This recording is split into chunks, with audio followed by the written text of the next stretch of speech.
সাবেক আইনমন্ত্রী আনিসুল হক ও সাবেক এমপি জ্যাকব। এছাড়া একাধিক মামলায় গ্রেপ্তার দেখানো হচ্ছে জুনায়েদ আহমেদ পলক, দীপুমনি সহ ৮ জনকে। এ বিষয়ে সিএমএম আদালত থেকে বিস্তারিত জানাচ্ছেন সহকর্মী রাব্বি হোসেন। রাব্বি, নতুন করে কোন কোন মামলায় কাদের গ্রেপ্তার দেখানো হয়েছে এ বিষয়ে বিস্তারিত জানাবেন।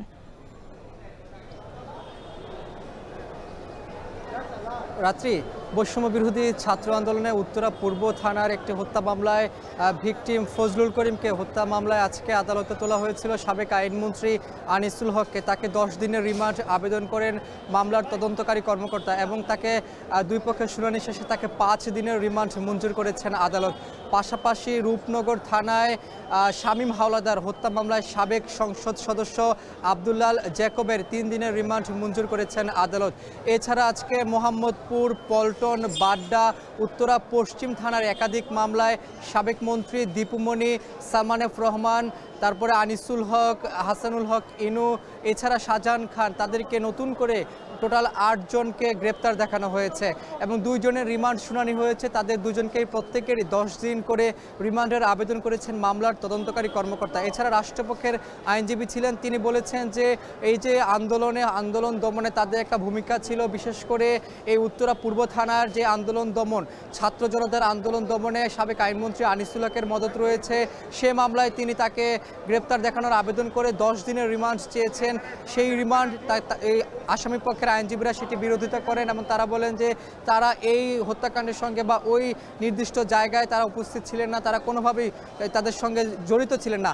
তবে রাষ্ট্রপক্ষের আইনজীবীরা বলেন তারা এই হত্যাকাণ্ডের সঙ্গে জড়িত ছিলেন এবং সর্বোচ্চ রিমান্ড যাতে দেওয়া হয় তারা আবেদন জানান বিচারকের কাছে এবং দুই পক্ষের শুনানি হয়। তারপরে সাবেক আইনমন্ত্রী আনিসুল হককে 5 দিন এবং সাবেক সংসদ সদস্য জ্যাকবকে 3 দিনের রিমান্ড দিয়েছেন এবং আদালতের কাছে আব্দুল্লাল জ্যাকব বলেছেন যে তিনি রূপনগর এলাকাতে কখনোই তিনি যাননি। তার জন্মের পরে তিনি যখন রাজনীতিতে যুক্ত হন তখন ওই এলাকাতে তিনি কখনোই পা দেননি বলে তিনি দাবি করেছেন আদালতের কাছে। তবে আদালত সেটি শুনেছেন এবং যারা রাষ্ট্রপক্ষের আইনজীবী বলেছেন যে না, তারা সেই এলাকাগুলোতে তাদের মদত ছিল, তারা এক ধরনের আওয়ামী লীগকে এই আন্দোলন দমনে তারা বিভিন্নভাবে তারা সহযোগিতা করেছেন, যার কারণে তাদেরকে সর্বোচ্চ রিমান্ড দেওয়া হোক বলে তারা দাবি বা আদালতের কাছে তিনি আবেদন করেছেন। এরপরেই আদালত এই রিমান্ড শুনানিটি মঞ্জুর করেন। এছাড়া বিভিন্ন মামলায় তাদেরকে আসলে মোট 8 জনকে গ্রেপ্তার দেখানো হয়। দীপুমনিকে, সাবেক মন্ত্রী দীপুমনিকে পল্টন থানার একটি মামলায় গ্রেপ্তার দেখানো হয়েছে। এর আগে তিনি কয়েক দফায় রিমান্ডে ছিলেন।